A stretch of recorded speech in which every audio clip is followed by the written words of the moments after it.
जलन से तुरंत आराम। हसलैप डाइजेस्टो, अ होम्योपैथिक मेडिसिन, जाना माना नाम, लंबा आराम।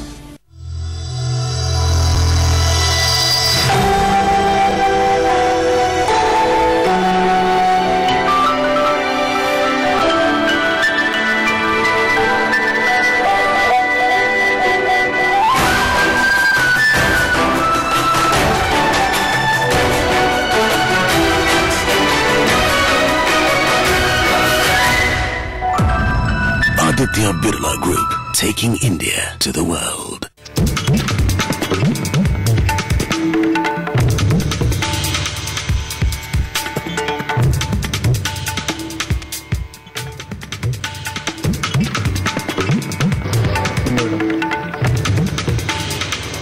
फ्यूचर सिटी ऑफ इंडिया पे हम चर्चा कर रहे हैं नोएडा को लेकर। नोएडा में देश के फ्यूचर सिटी ऑफ इंडिया बनने का कितना दमखम है, इस पर चर्चा करके हमारे कई खास मेहमान हैं यहाँ पे। शुरुआत करते हैं अपनी चर्चा को पहले गीता महारान जी से। आपके कई सारे प्रोजेक्ट दूसरे शहर में भी है, चाहे वो गुड़गांव हो, चंडीगढ़ जैसे शहर में आपके प्रोजेक्ट हैं।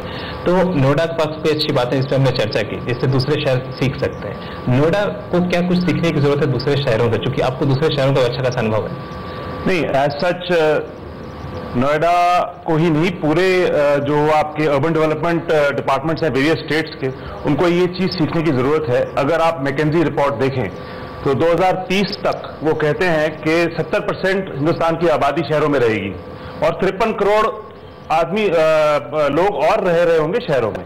इसलिए सब अर्बन डेवलपमेंट डिपार्टमेंट्स को हर स्टेट की ये सोचना चाहिए कि हम ये FAR कैसे बढ़ाएं। नोएडा ने फिर पहल करी इसमें। आज की तारीख में नोएडा में जो 2.75 FAR है, इसका जो इसको अब सब बाकी स्टेट्स भी देख रहे हैं कि हमको भी बढ़ाना चाहिए। आंध्र प्रदेश ने इसकी एक नई मिसाल दी है सब स्टेट्स को कि उन्होंने कहा है नॉन FAR, आप अपने एक सर्टन बायलॉज को ऑब्जर्व करिए और जितना मर्जी FAR अचीव कीजिए। हम सब स्टेट्स की ये एक नीड ऑफ द आवर है, एक जरूरी चीज है जो सबको करनी चाहिए।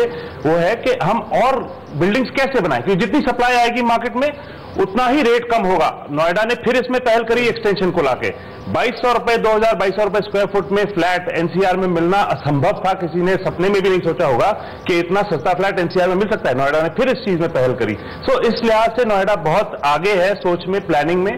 सो कुछ और चीजें हैं जो सोच रहा है डिपार्टमेंट और गवर्नमेंट, इसमें कोई संदेह नहीं है कि यानी हाउसिंग की एक बढ़ती हुई डिमांड को कैसे मीट की जाए, ये एक चैलेंज है और इसे समझना नोएडा के लिए भी जरूरी है, दूसरे प्रदेशों के लिए भी जरूरी है। वाई वर्मा जी, आपको यहाँ पर लाना चाहूंगी। आप मैन्युफैक्चरिंग से जुड़े हुए हैं, अगर आप अपने बिजनेस की बात करें तो आपको नोएडा में रहने के क्या एडवांटेजेस हैं और क्या डिसएडवांटेजेस हैं, ये भी समझना चाहूंगी। क्या सिर्फ हम एडवांटेजेस की बात नहीं कर रहे हैं, वो कहाँ चूक हो रही है नोएडा से आपके लिए, आपके बिजनेस के लिहाज से? दो चीजें में इम्प्रूवमेंट हो सकता है। ये इंटरनेशनल सिटी के रूप में कन्वर्ट हो सकता है अगर यहाँ एक एयरपोर्ट आ जाए, जिसका प्लान भी था, अब मुझे पता नहीं क्या है, लेकिन आया नहीं है। और दूसरा, ऑब्वियसली हर बिजनेस वाले बोलते हैं कि कुछ टैक्स बेनिफिट्स होने चाहिए।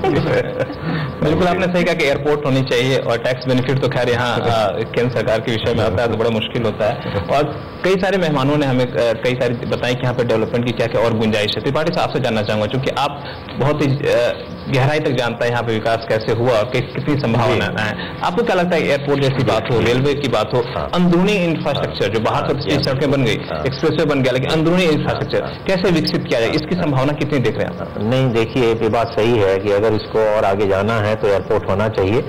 दिल्ली का एयरपोर्ट दिल्ली के लिए ही काफी नहीं है और नोएडा का बाहर और अगल बगल के शहरों का बाहर नहीं ले सकता है। दुनिया के कोई बड़े शहर ऐसे नहीं है जिनके पास 3-4 एयरपोर्ट ना हो। तो ये तो पता नहीं क्या गलतफहमी है, क्यों हम इसमें फंसे हुए हैं।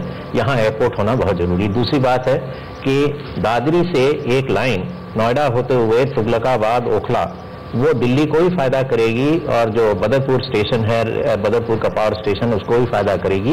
ईस्ट से इधर आने का तीसरा एक रेल ब्रिज होना चाहिए जो नोएडा होके जाए, और रेलवे स्टेशन।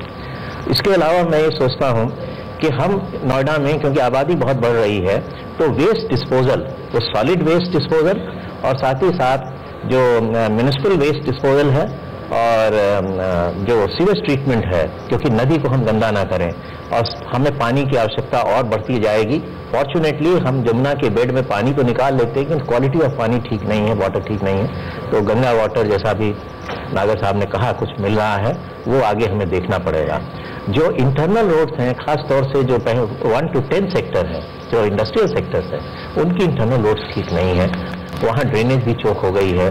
और ये मैं कहूँगा बड़ी अच्छी बात है, नोएडा एक ट्रफ था। किसी जमाने में लोग कहते थे कि नोएडा जो है वाटर लॉग रहेगा, वहाँ नहीं बसा जा सकता है, लेकिन नोएडा में पानी नहीं आता है क्योंकि नोएडा में ड्रेनेज सिस्टम ठीक है, लेकिन कुछ इंटरनल ड्रेन्स जो हैं उनकी सफाई वगैरह का भी ध्यान। चलिए, त्रिपाठी साहब क्योंकि पूर्व चेयरमैन है नोएडा अथॉरिटी के, लेकिन अब इन्हें हम एक संभ्रांत नागरिक मांगेंगे नोएडा का, और इनकी तरफ से कुछ डिमांड्स है नागर साहब, जो इन्होंने बहुत ही सफाई से रखा है और इस आइडिया के साथ रखा है कि इनकी जरूरतें भी हैं और इन जरूरतों को अगर मीट किया जाए तो एक इंटरनेशनल सिटी का दर्जा दे सकते हैं। Airport, railway station, waste disposal, internal roads, इन पर क्या कुछ हो रहा है? 3-4 चीजें जो बातें रखी हैं त्रिपाठी जी ने, मैं उनसे सहमत हूं और हमारी सरकार और हमारे अथॉरिटीज ऑलरेडी उन पे काम कर रहे हैं। जहां तक एयरपोर्ट का बात है, पिछले लगातार 5 वर्षों से हम लोग सेंट्रल गवर्नमेंट से ये अपनी बात कहते रहे कि हम लोगों को आप एयरपोर्ट दीजिए। बहुत से इश्यूज हैं जो सेंट्रल गवर्नमेंट के साथ इसको परमिशन, क्योंकि सेंट्रल गवर्नमेंट से अनुमति इसकी चाहिए। मैं निश्चित रूप से सहमत हूं कि रेलवे स्टेशन होना चाहिए। उसके लिए हम लोगों ने आइडेंटिफाई कर दिया, प्लान पूरा बना दिया है, उसमें भी सेंट्रल गवर्नमेंट से हमें परमिशन चाहिए, जिस वजह से वो नहीं हो पा रहा।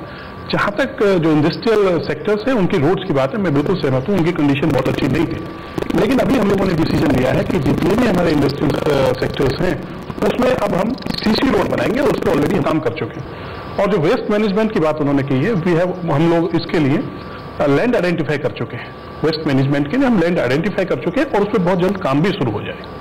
यानी कि थोड़ा है लेकिन थोड़े बहुत की और भी जरूरत है, और इन सब पर नागर जी का भरोसा है, मेंबर ऑफ पार्लियामेंट है कि इन सब पर काम शुरू हो गया है, विजन है और अब इसे लागू करने भर की देर है। वक्त हो गया एक छोटे से ब्रेक का। हम अभी हाजिर हो रहे हैं, हमारे मेहमान बने हुए हैं हमारे साथ, इनसे और चर्चा करेंगे नोएडा कैसे बन सकता है भविष्य का शहर।